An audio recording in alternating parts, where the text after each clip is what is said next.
वहाँ के लोग बहुत ही खुश रहा करते थे तथा एक दूसरे की मदद किया करते थे।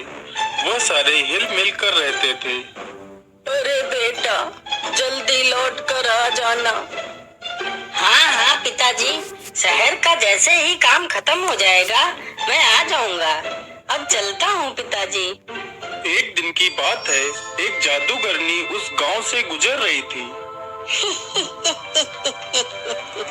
इतनी सुंदर नगरी तो मैंने कभी नहीं देखी।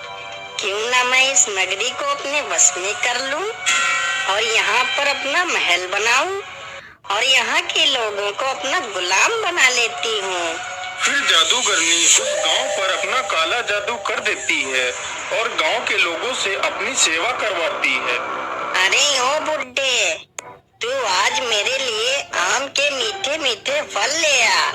मुझे आज आम के फल खाने का बहुत मन हो रहा है।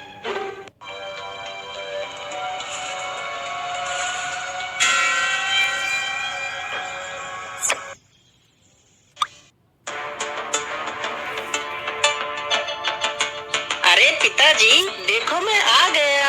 आप इधर कहाँ जा रहे हो? आप कुछ बोल क्यों नहीं रहे हो? आपको क्या हुआ पिताजी? अरे ये क्या, पिताजी कुछ बोल क्यों नहीं रहे हैं? आखिर यहाँ क्या चल रहा है? मुझे इसका पता लगाना होगा। लेकिन पिताजी इस ओर कहाँ जा रहे हैं? चलो देखता हूँ।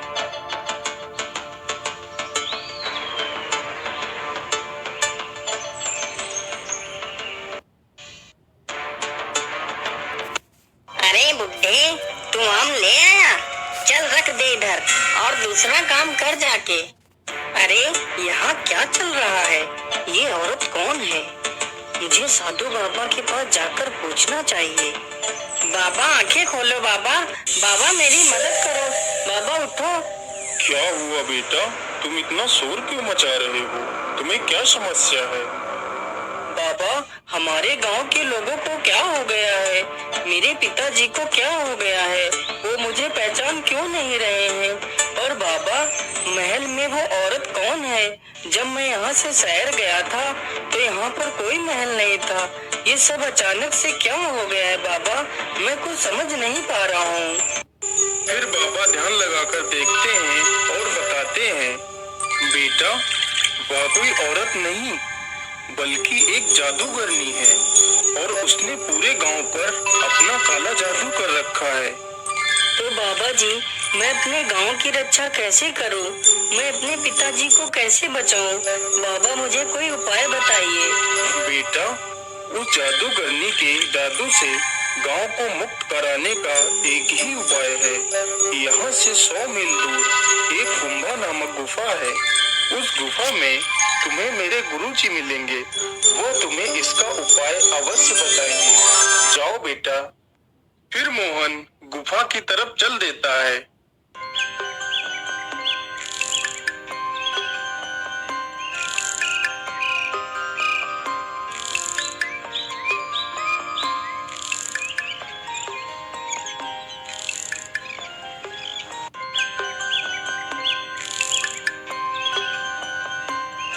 मोहन गुफा में पहुंचकर साधु बाबा को सारी बात बताता है। बेटा ध्यान से सुनो, यहाँ से कुछ ही दूर पर एक जादुई पेड़ है। उस पेड़ में ही उस जादूगरनी की आत्मा है। अगर तुम उस पेड़ को नष्ट कर दो तो उस जादूगरनी की मृत्यु हो जाएगी और तुम्हारा गांव काले जादू से मुक्त हो जाएगा। लेकिन बाबा, मैं उस पेड़ को पहचानूंगा कैसे? बेटा, उस पेड़ को पहचानना ज्यादा मुश्किल नहीं है। उस पेड़ के चारों तरफ एक अलौकिक प्रकाश जगमगा रहा होगा। ठीक है बाबा, मैं चलता हूँ। मुझे आशीर्वाद दीजिए।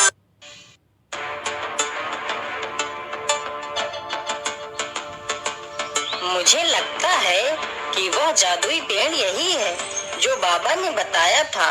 चलो जल्दी से मैं इसे काट देता हूँ। तभी जादूगरनी वहाँ पर आ जाती है। अरे मूर्ख, तू ये क्या कर रहा है? तू इस पेड़ को क्यों काट रहा है? तू इस पेड़ को मत काट, नहीं तो मैं तुझे मार डालूंगी। लेकिन मोहन उसकी एक नहीं सुनता है और पेड़ को काट देता है। पेड़ के नष्ट होते ही